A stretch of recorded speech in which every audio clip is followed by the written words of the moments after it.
Let's have a talk, let's have a chat, talking about a little this and that. Hello and welcome to another episode of This and That. I am your host, Mary Easterling, and today we are continuing on with the Big Reveal 2 Under the Hood and our tapestry series on the Substack, with more on the tapestry, as you will, that trends towards Christian nationalism. We spoke about the background noise in our last episode. Now we're going to be talking about the British identity, the Serpent Seed Doctrine, Christian Zionism, Zionism in general, and how it starts to move towards something called Christian nationalism. But before I begin, to listen to the last episode, go to talkingaboutthисandthat.wordpress.com and click on the podcast link.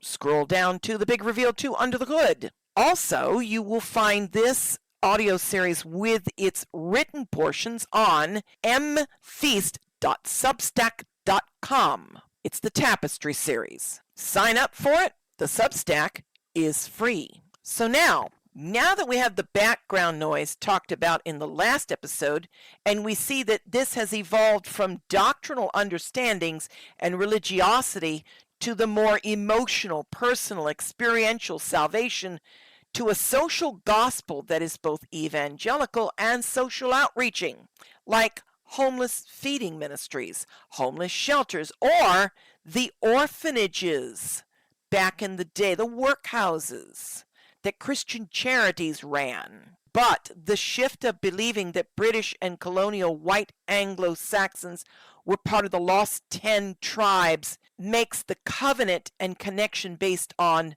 blooded Israelism rather than salvation. This is not true, however, but since the doctrines were out there and they were pushed, they were merely moved along with the background of religiosity and other ideologies like white supremacy and fascism and Nazism, to continue on the idea of making the kingdom of God, the millennial kingdom, come about on earth through the work of man, specifically Christians. This is still in vogue right now, and in fact is behind the MAGA movement currently running America's government. So they have this thing called the Serpent Seed. It's a doctrine. So what is it? First, the truth. Basically, biblically, the Serpent Seed business is the Genesis 3:15 through 16 point where God tells the snake that the quote-unquote enmity would develop between his quote-unquote seed and her quote-unquote seed. Now this would be a people type. We would call them also tares and wheat, goats and sheep, sinners who say they are saved, and actual believers. The seed of the woman would crush the head of the serpent, who would bruise the heel of the seed of the woman. And right there you have the first gospel, because the seed of the woman is Jesus, and the bruised heel is the crucifixion, the grave, and the head crush is the resurrection and ascension, in that the soul of the Son of Man was in Sheol, taking the power, the keys from Satan. But this is not that doctrine. Oh no, this is a completely other twisted mess. The doctrine of the serpent seed, also known as the dual-seeded, and by the way, you can find this on AI, Google, Wikipedia. Just go look for it. This is where I'm getting all my information. It's out there. It's public. It's sourced. So, also known as the dual seed or the two-seed line doctrine, is a controversial belief in some fringe Christian and other Abrahamic religious movements that interprets the biblical account of the fall of man as follows. The serpent mated with Eve in the Garden of Eden, and the offspring of their union was Cain. Thus, adherents believe this event resulted in the creation of two races of people, the wicked descendants of the serpent, who are destined for damnation, and the righteous descendants of Adam, who are destined to have eternal life. The doctrine frames human history as a conflict between these two races, in which the descendants of Adam will eventually triumph over the descendants of the serpent. Do you see? Us versus them, good versus evil, yin and yang, the light and the dark. Ooh. We have one Valentinus, who refers to the Gospel of Philip, which is written in around AD 50 or so. Now, John's Gospel will be the latest one to be written, which is around AD 90. Philip, if this is the same Philip, it would be Philip the Evangelist, would not have been alive to be writing by the 150s AD or later. But this does not stop Valentinus from taking it up. So, Irenaeus is an early church father around 180 AD, and he is the disciple of Polycarp, who was a disciple of John the Apostle. I throw that in there so that you see the line here. Polycarp was taught by John. Polycarp was martyred for the faith. Polycarp's disciple, one of which was Irenaeus. He condemned the notion of some people being naturally possessed of seeds of divinity in Against Heresies as a quote-unquote Gnostic heresy espoused by Valentinus, somewhere between AD 100 and 160. Now, Valentinus promoted a doctrine which is similar to the Serpent Seed Doctrine because it states that Eve mated with the serpent and produced Cain. In his teaching, the serpent was a manifestation of the aeon named Sophia, who seduced Eve. Sophia? That sounds like a woman's name. Oh, what the heck? Are you kidding me? The teachings of Valentinus were compiled in the Gnostic Gospel of Philip. So this is not Philip the Evangelist. They're Valentinus's teachings. Do you see? That's why it's not in the Bible, folks. Philip the Evangelist didn't write this. AD 350. Okay, and we quote, "First adultery came into being, afterward murder. And he, Cain, was begotten in adultery, for he was the child of the serpent. So he became a murderer just like his father, and he killed his brother. Indeed, every act of sexual intercourse which has occurred between those who are unlike one another is an act of adultery." Quote unquote, Gospel of Philip, chapter 61, verses 5 through 10. A similar account is recorded in the Gnostic Apocryphon of John, authored by the Sethians, 180 AD. Irenaeus records a portion of the teaching and denounces it heresy in his book Against Heresies, explaining and commenting on the teachings of Valentinus. He will state, "They cunningly devise a scheme to seduce Eve and Adam by means of the serpent. This one Eve sinned by committing adultery. Such are the opinions which prevail among the persons by whom, like a Lernaean hydra, a many-headed beast has been generated from the school of Valentinus." Irenaeus, Against Heresies, chapter 30. Doctrines of the Ophites and Sethians. So in other words, the Sethians echo Valentinus. But time moves on, and another version of this shows up in medieval Judaica. Wait, so then the Jews are now buying into this. Maybe. In his 1957 book, Cain, Son of the Serpent, David Max Eichhorn traces the belief that Cain was the son of the union between serpent and Eve back to early Jewish midrashic texts, which were composed between 800 AD and 1200 AD. Eichhorn identifies rabbis who wrote about the topic, including a 9th century book titled Pirkei de Rabbi Eliezer and the Zohar. The Zohar, by the way, is nothing more than the teachings of the mystical, Kabbalistic, Jewish, esoteric understanding of God. Avoid it at all costs. It will warp your theology and twist your brain into a pretzel. But I mean, if you want an intellectual laugh, by all means, go to your public library. It's a very thin book. Go find it. Zohar. Zohar. Now, in their version of the Serpent Seed Doctrine, Adam's first wife was Lilith, and his second wife was Eve. So much for Adam goes into a deep sleep. God does this massive surgery, takes of his essence, what makes Adam Adam, and creates woman. So like they can have mad sex, lots of babies, and populate the planet and cultivate it. Sort of God's idea of planet Earth might then be what? Tree hugger friendly? Environmentally friendly? ecologically friendly? You betcha. So, all right. Lilith became possessed by the spirit of God's wife and rebelled against Adam and became the mother of all demons. Eve was subsequently seduced by the serpent and became the mother of a race of evil men. Wait, what do the two have in common with one another? And wife of God, Lilith? Oh, no, this is Hera and Zeus, people. This is Greek philosophy.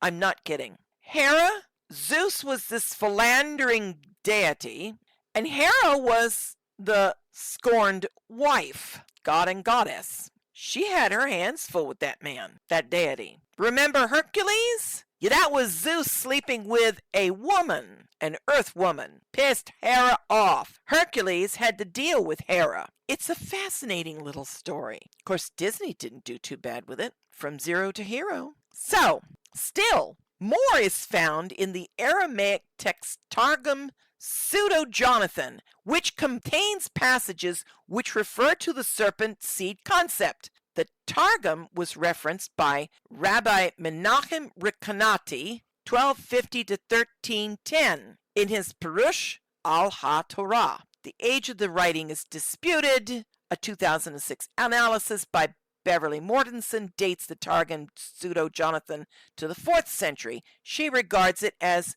a manual for the Kohanim, the priests, or rather the rabbinic sages, I'm guessing. Gavin McDowell's analysis suggests that the document was created in the early 1200s because it includes excerpts from writings which date back to the 1100s.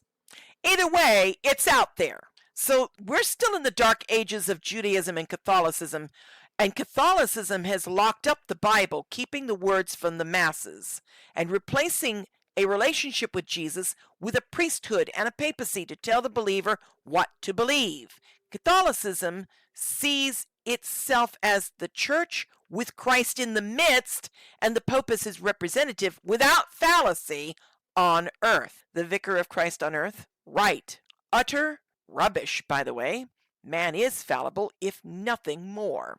In this version, from the Targum Pseudo-Jonathan, the serpent is the angelic being named Samael. And the woman beheld Samael, the angel of death, and was afraid. Yet she knew that the tree was good to eat, and it was medicine for the enlightenment of the eyes, and desirable tree by which to understand. And she took of its fruit, and did eat, and she gave it to her husband with her. At least they're staying true to the text, because he was right there. Threw Eve under the bus. Yes, he did. Yes, he did. They were both curious. They shouldn't have been listening, but they were curious. He knew about the tree. Don't eat the fruit. But he was going to see, well, if she eats it, what happens to her? Think about it. Just think about it. And of course, and he did eat. Targum Pseudo-Jonathan, Genesis 3:6. And again, it quotes, Adam knew Hava, his wife. Hava is the Hebrew name for Eve, who desired the angel, and she conceived and bare Cain, and she said, I have acquired a man, the angel of the Lord. Targum Pseudo-Jonathan, Genesis 4:1. Wow. Twisted. So Adam knew his wife Eve, Hava, who desired the angel Samael, aka, quote-unquote, the serpent, Satan, and the destroyer. In Judaism and Talmudic lore, and then she bore Cain. In one account, Samael is also believed to be the father of Cain, as well as the partner of Lilith. The relationship between Samael and Lilith is depicted in the sigil Baphomet, the official insignia of the Church of Satan, and, apparently, the Masonic lodges, when you get up in degrees over the 30th degree, presumably. Allegedly, apparently. I haven't been there. I'm not a Mason. I was related to Masons, but I'm not a Mason. You can go look that up on the internet. They seem to think this is a thing. All right, so you can see where this turns into anti-Semitism real fast. If they're not gods at all, then what about them seeing whom they pierced and repenting? Oh, but this would be for the whites, the lost tribes. Remember? Turning the gospel into a one-race-only special people, specially favored and entitled. Do you see it? During the 19th century, the full Serpent Seed Doctrine was invented by Daniel Parker, 1781 to 1844, who promoted the doctrine among primitive Baptists and wrote about it in his book Views on the Two Seeds in 1826. Now, if we link these dates to the background noise, we see this being preached in primitive Baptist churches, and they came into being in the Second Awakening. Under the Protestant religious revival in the United States from about 1795 to 1835. Remember, during this revival, meetings were held in small towns and large cities throughout the country, and the unique frontier institution known as the camp meeting began here. Many churches experienced a great increase in membership, particularly among Methodists and Baptists churches. Those are your primitive Baptists. Right into this is the serpent seed lie. It's not biblical, but it's going to be preached. This doctrine was embraced by American religious leaders who wanted to promote white supremacy. It was brought into teachings of British Israelism by C.A.L. Totten, 1851 to 1908, and Russell Kelsall Carter, 1849 to 1928. Now, keep listening. Teachers of Christian identity theology, which branched off from British Israelism, preached the doctrine during the early 20th century and promoted it within the Ku Klux Klan, Aryan Nations, the American Nazi Party, and other white supremacist organizations. Some adherents of the doctrine use it to justify anti-Semitism and racism by claiming that Jews or members of non-white races are the descendants of Cain the serpent, who they invariably interpret to be Satan or an intelligent non-human creature, which lived before Adam and Eve.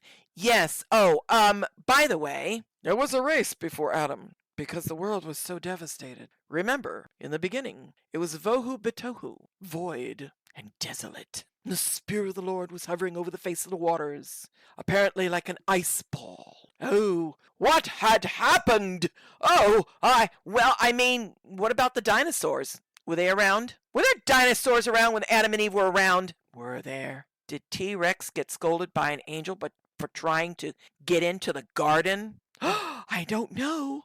I wasn't there! All right, enough of that. But a race before humans. Good Lord. The Anunnaki, maybe? That's another one. I'm just going to drop that right there. The serpent seed teaching comes in several different forms. Now, in our last episode, we mentioned Dowie. And I mentioned that one of his people that carried on the Dowieism, British Israelism, etc., was William Branham. And guess what? William Branham, 1909 to 1965. Arnold Murray, 1929 to 2014. Wesley A. Swift. These are all names, by the way, that are part of the fabric that is latter rain, literally. Listen to the dates. This is the 1909, 1965, 1929, 2014. And Swift is 1913 to 1970. Even Sun Myung Moon, remember the Moonies? 1920 to 2012. They played their own roles in spreading different versions of the doctrines among their own members in their respective groups throughout the 20th century.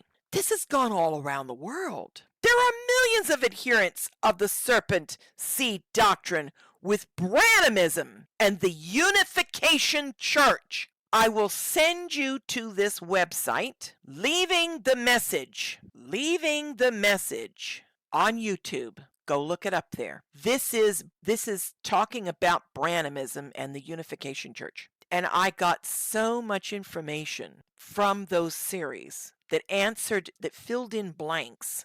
This guy, Branham, is like the ringleader to, him and Oral Roberts University, Catherine Kuhlman, Benny Hinn, all of these people, T.L. Osborne. I'm just throwing names out. This is the modern day side, back in the 30s and the 40s when Branham was preaching. Branham was seen to be, now if you caught my thing on manifest sons, Branham was seen to be a manifest son.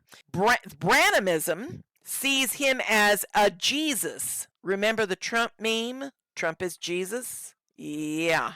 Branham is Jesus. That's a piece of blasphemy. That's not true, by the way. But don't tell those people that. Leaving the message. These people got out of the cult and they're exposing it. Go look them up on YouTube. In 2000, there were an estimated 50,000 adherents to this doctrine within Christian identity. But how does it affect the British identity and Zionism? Because we're not going into Christian identity quite yet. We'll do that later on. So we're going to shift back to the British identity, Zionism, Britain, and Christian, because the Zionism is what will place Israel back into Palestine by 1948. It fits because it's one of the drivers. It gets interesting. So first I want to look at British identity really briefly. So here's the first, is a brief on British identity. It's mainly a political movement. British identity is British national identity, and it is a term referring to the sense of national identity as embodied in the shared and characteristic culture, languages, traditions of the British people.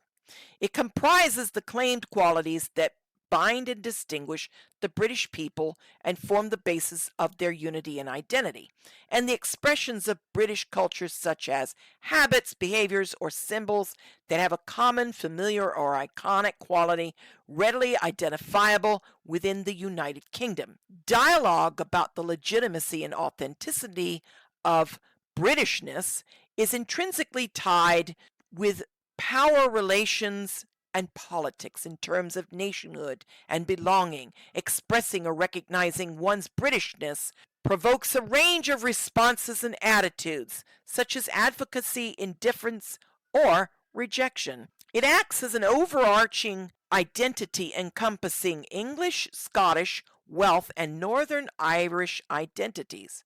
Oh, so the Southern Irish are still the red-headed stepchildren. That's not fair! Sure, and you know it. While being shaped by a diverse multicultural society and a legacy of empire. In short, British identity is its form of what one might call British nationalism, maybe. So then, this is a cultural movement. It's nothing really to do with British Zionism or Christian identity or even Christian nationalism or Christian Zionism, but it's in the background. When we look at the tapestry, we need to see what's in the background, as well as the tapestry itself. Call the background the wall on which the tapestry hangs, and you get a better idea. So, while this may be a nationalistic identity, British Zionism, however, is part of the tapestry. It's a thread. It's a reason behind the support of Israel right now.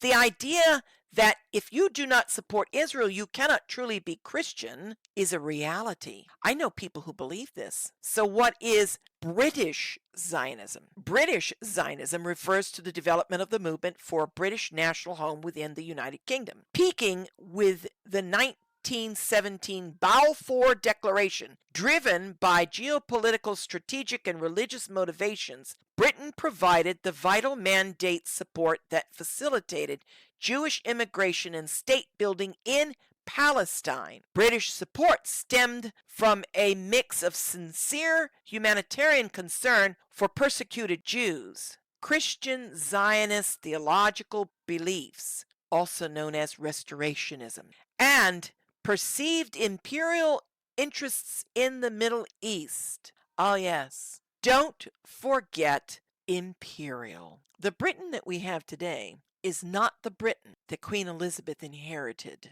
Just remember this. King Charles mentioned one of the crown's vassal states. Oh, I was over to and we still own it. The crown still holds it. It's still a territory type thing. That's British imperialism. Towards the end of her life, To her credit, Queen Elizabeth realized Britain couldn't handle all this land grab and started giving independence to different places. The places wanted their independence anyway, and the kerfluffles were costing the Brits a lot. After Brexit, when they left the European Union, well, so they've kind of downsized. But if you have a monarchy, there's always in the back of the mind of a king, more territory. That's imperialism. Tangled into this is Christian Zionism, predating political Zionism. Many British Christian thinkers in the 19th century supported Jewish return on theological grounds.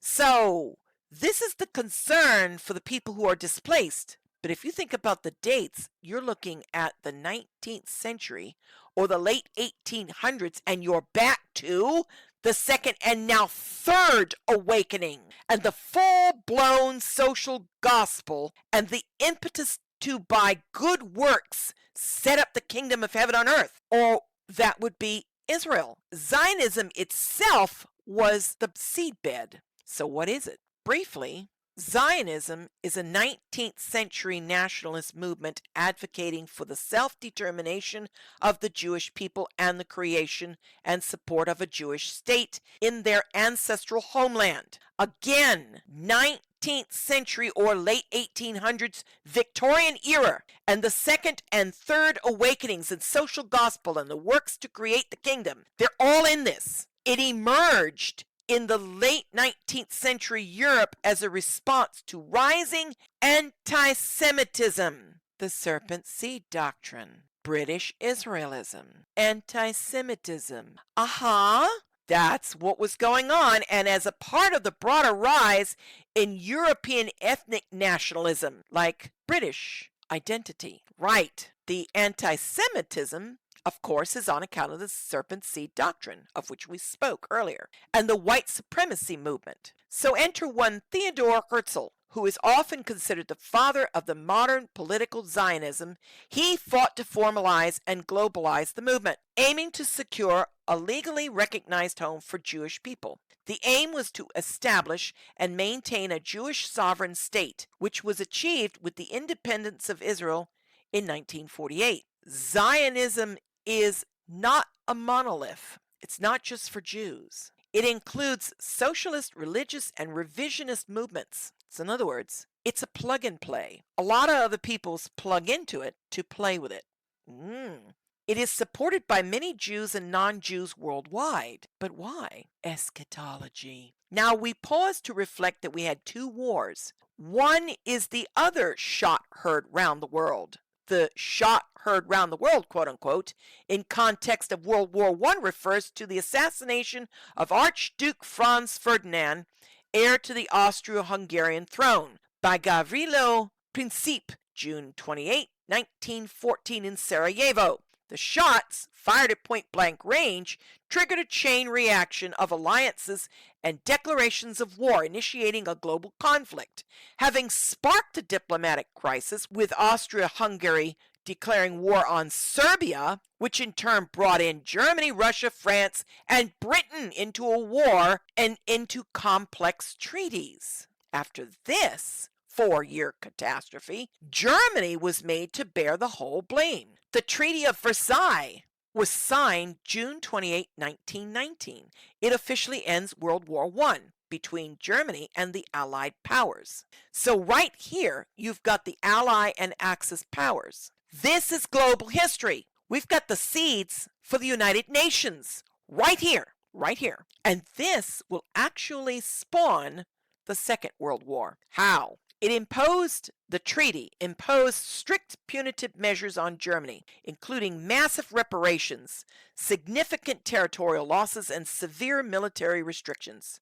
Due to the War Guilt Clause of the Treaty of Versailles, Article 231, Germany was forced to accept full responsibility for starting the war. The damages and reparation ruined their economy, produced a massive resentment in Germany, but also left the people ready for a change, and that change came with Adolf Hitler.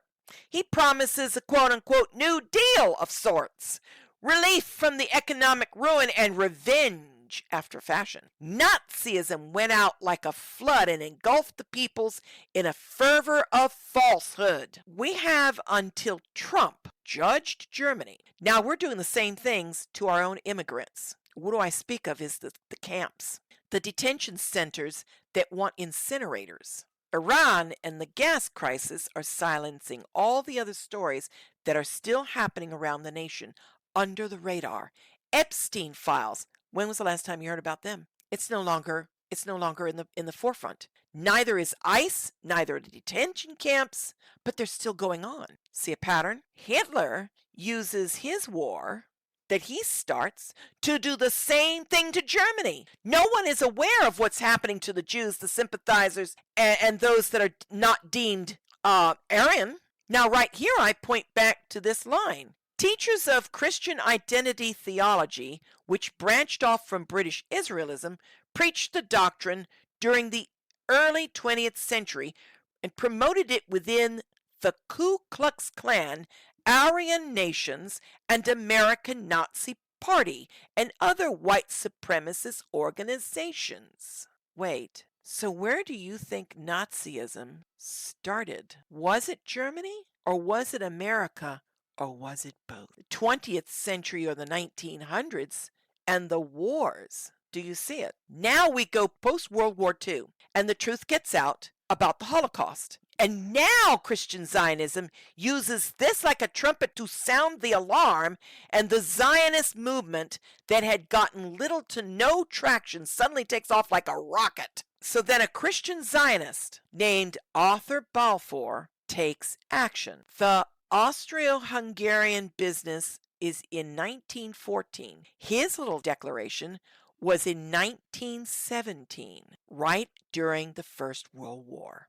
It's a letter from British Foreign Secretary Arthur Balfour to Lord Walter Rothschild, pledging British support for a, quote-unquote, national home for the Jewish people in Palestine. It aimed to facilitate this, providing it did not prejudice the rights of existing non-Jewish communities, like the Palestinians. This foundational document significantly influenced the creation of Israel and the modern Middle East conflict. Rothschild may be a Jewish backer. They were one of many who cleaned up after both world wars. In fact, the Rothschilds are a name worth looking at. The multinational banking consortiums, people like Schiff and Rothschild, were major players. But this is the business side of the equation, no less important, because just as the awakenings are moving the religious aspects of society, the business side, the banking side, the railroads, the coal industry, the robber barons, they're all part of the tapestry, or the wall upon which the tapestry sits. But we won't go into their part at this time. I want to point this out, though. Hasidic Jews will also today point this out. Such efforts as the Balfour Declaration were premature. They did not succeed at first. Only 24,000 Jews were living in Palestine on the eve of the emergence of Zionism within the world's Jewish communities in the last 2 decades of the 19th century. They were already there, and there was harmony. So why the need to establish a nation? Well, you gotta have that temple now, don't you? That's the point. They have their ideas, and we have ours. So here's the other part of how Zionism develops. Zionism arose in the late 19th century in reactions to anti-Semitic and exclusionary nationalist movements in Europe. In the background, alongside the awakenings in the church, is the Protestant movement, which liberates the nations from under the Catholic thumb of extreme church control in Europe, giving rise to the Enlightenment, with philosophy and free thinking. This is also part of the background noise. It is one reason for the awakenings in all actuality. Then we have the notion of romantic nationalism, which is the form of nationalism in which the state claims its political legitimacy as an organic consequence of the unity of those it governs. Wait, unity of those it's governing? Why, America isn't might not be very legitimate right now. Do we have a unity amongst us who are being governed right now? Do we? Do we? Do we? No, not really. This includes such factors as language, race, ethnicity, culture, religion, and customs of the nation in its primal sense of those who were born within its culture. It can be applied to ethnic nationalism as well as civic nationalism, and they are different. This was going on in Central and Eastern Europe, and it helped to set off the Haskalah, or quote-unquote Jewish Enlightenment. There was the Enlightenment, and then there was the Jewish Enlightenment. This creates a split in the Jewish community between those who saw Judaism as their religion, like the Hasidic do today, and those who saw it as their ethnicity or nation, like the Zionists. The 1881 to 1884 anti-Jewish pogroms in the Russian Empire encouraged the growth of the latter identity. You know, the pogroms were horrible. They really were. Pogrom. Pogrom. Go look it up. It's not pretty. This results in the formation of the Hovevi Zion pioneer organizations, the publication of Leon Pinsker's Auto-Emancipation, and the first major wave of Jewish immigration to Palestine, retrospectively named, quote-unquote, First Aliyah. Aliyah is a Hebrew term for going over, going to. To make Aliyah is to move to Jerusalem, is to move to Israel. That's all that is. If you've made Aliyah and you've come back, your title changes from rabbi to rebbe.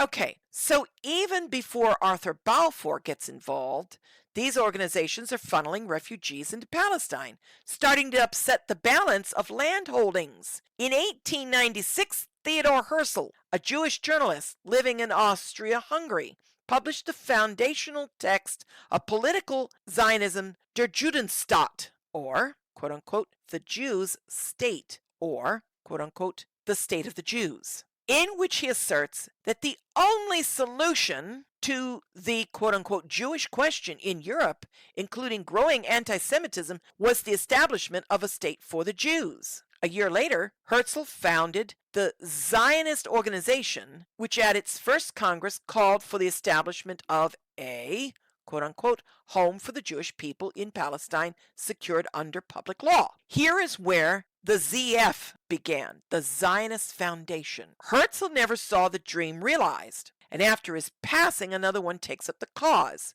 in the form of a Zionist leader by the name of Chaim Weizmann. He's going to become the president of the World Zionist Organization and first president of Israel. He moved from Switzerland to the UK in 1904 and met up with Arthur Balfour, who had just launched his 1905-1906 election campaign after resigning as prime minister. In a session arranged by Charles Dreyfus, his Jewish constituency representative, earlier that year, Balfour had successfully driven the Aliens Act through Parliament with impassioned speeches regarding the need to restrict the wave of immigration to Britain from Jews fleeing the Russian Empire. Remember the pogroms? Yeah, you know, the Russians were having their own problems. Vive la révolution! Nah. Can anybody say Bolshevik? Can anybody say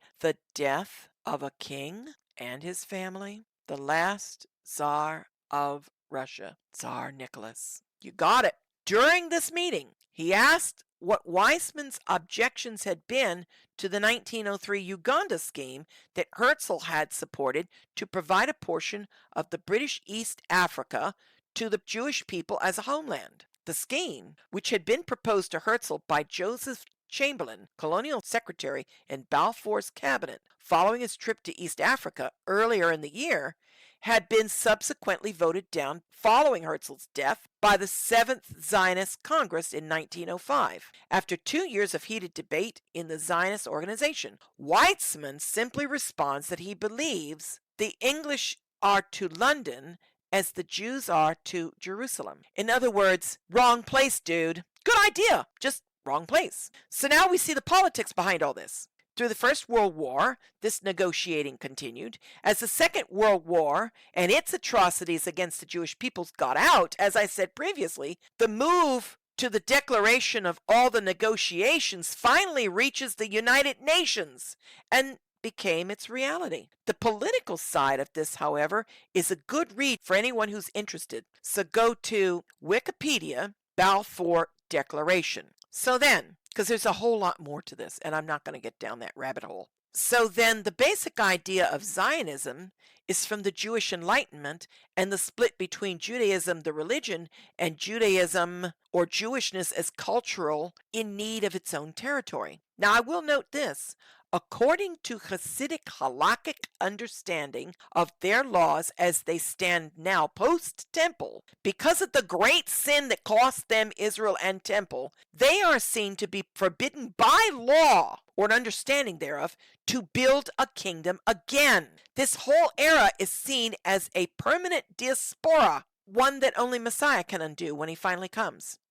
Impatience is the watchword here. The last book in the Bible tells us all we need to know about that fulfillment. Paul states in his teachings that in the kingdom there is neither Jew nor Gentile, as in kingdom identity, if you will. Balfour, whose policies and doctrines eventually granted Israel its place in modern Palestine, was a Christian Zionist. We still have the rhetoric today, so exactly what is it? Christian Zionism is a political and religious ideology largely rooted in 17th century Protestant thought that supports the return of the Jewish people to the Holy Land, viewing the 1948 establishment of Israel as the fulfillment of biblical prophecy and a necessary step for the second coming of Jesus.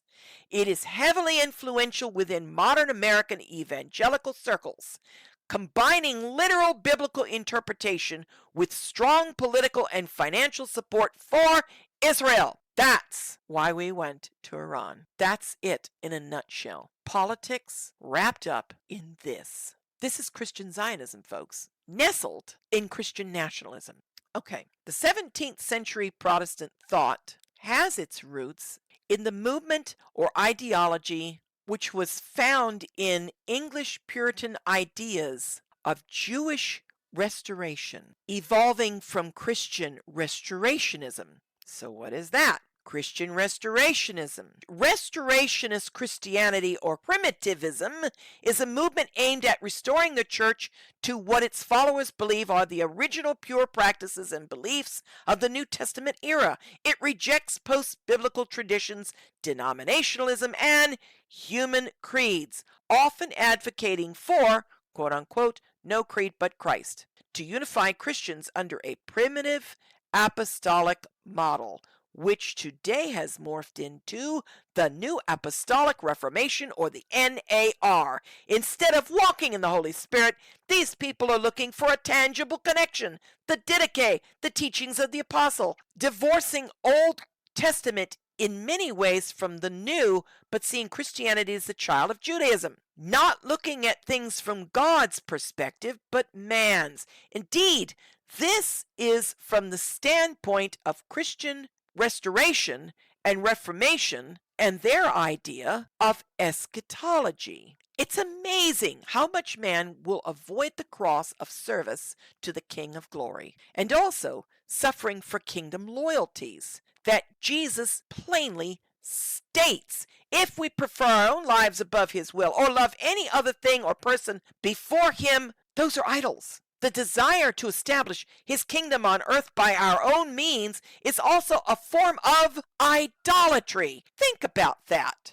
So, Christian Zionism fuels Christian nationalism by framing political support for Israel as a divine imperative that dictates American prosperity, blending apocalyptic theology with United States national identity. This fusion often views the U.S. as a divinely appointed, predominantly white Christian nation whose foreign policy, particularly supporting Israeli right-wing policies, is essential to accelerating the end times. So now we see Christian Zionism that founds the Israeli state in Palestine, which explains the two-state solution nobody wants. But it just keeps going. So one of the things that Christian Zionism teaches is that, quote-unquote, blessing Israel ensures God's blessing on America. This creates a quote-unquote civic religion where supporting Israel is synonymous with loyalty to God and country. Once you start talking loyalty to God and country, you are in Christian nationalism.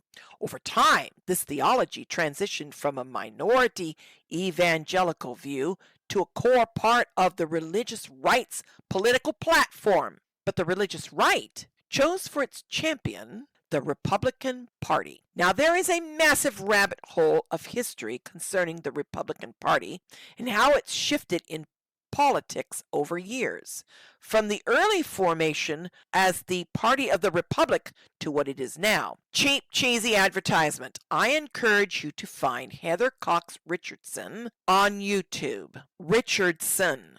An analysis of modern republicanism / explainer. YouTube.com. Watch. Question. V equals C, capital Z, I, T, capital IR, small CJ, -0, capital M. Or just an analysis of modern republicanism explainer. This will do a far better job of explaining the change of the Republicans than I can. You will most likely find it as links when you look at this in the Substack letter. Don't forget, mfeast.substack.com. This is where you will find this in its written portion. Fast forward, and through even more rabbit holes, like a memo that was a private 8-page long rant from a man named Powell, or maybe it wasn't a rant, more like a plan. The Powell memo. It's a plan that makes things a lot better for businesses, and that man got on to the Supreme Court. But because his memo was private, no one who was vetting him for the job ever saw it. Had they would have never let him in the Supreme Court. His work on judiciary eventually leads to Citizens United versus the FEC. Now, corporations are people and have free speech rights to donate unlimitedly and welcome to the super PAC. Campaigners for anything have to go hat in hand to the wealthy or be wealthy themselves to get into office. Some states have matching funds, most don't. So you can see the today layers of corporate buying of congressional seats and presidents, with wealthy tech billionaires financing those in office, is a reality. There's even the idea of the quote-unquote techno-state. Yes, no, it's take over the whole hemisphere and turn it into a techno-state. AI will do the work, and the humans, well, they'll go into the camps and die. If you're white Anglo-Saxon Protestant, male, women need not apply. Weena? No immigrants need apply. No Irish need apply. No. Women need not apply. Now, it wouldn't be Weena. It would be something else. Sad. So now, in the context of what we talked about, here in the Trump era, it simply pours concrete into the mix, so to speak. The Trump era acceleration of 2016 through 2020 formalizes this link as figures like Steve Bannon, Mike Pence, Mike Pompeo bridge Christian Zionist theology with nationalistic foreign policy, like moving the U.S. Embassy to Jerusalem. Moreover, MAGA ran the Republican Party behind the next president in office, claiming the elections were rigged to keep Trump out. Now that he's back, the party is doing everything in its power to keep him in, to keep themselves on top.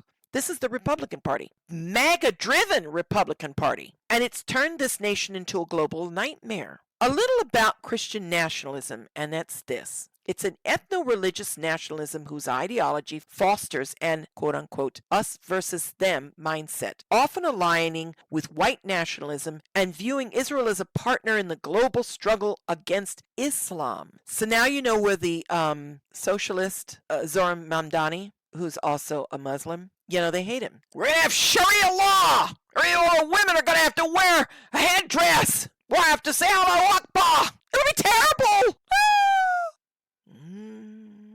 This is why we went, quote unquote, over there at Netanyahu's request, by the way. But then as we were going over there, you hear the DOD head, Hegseth, apparently talking about this would bring on Armageddon. You start to wonder what his quote unquote deal is. This is the other strand, as this thing is apocalyptically motivated and driven by a belief that political actions in the Middle East, such as rebuilding the temple, are necessary for the return of Jesus.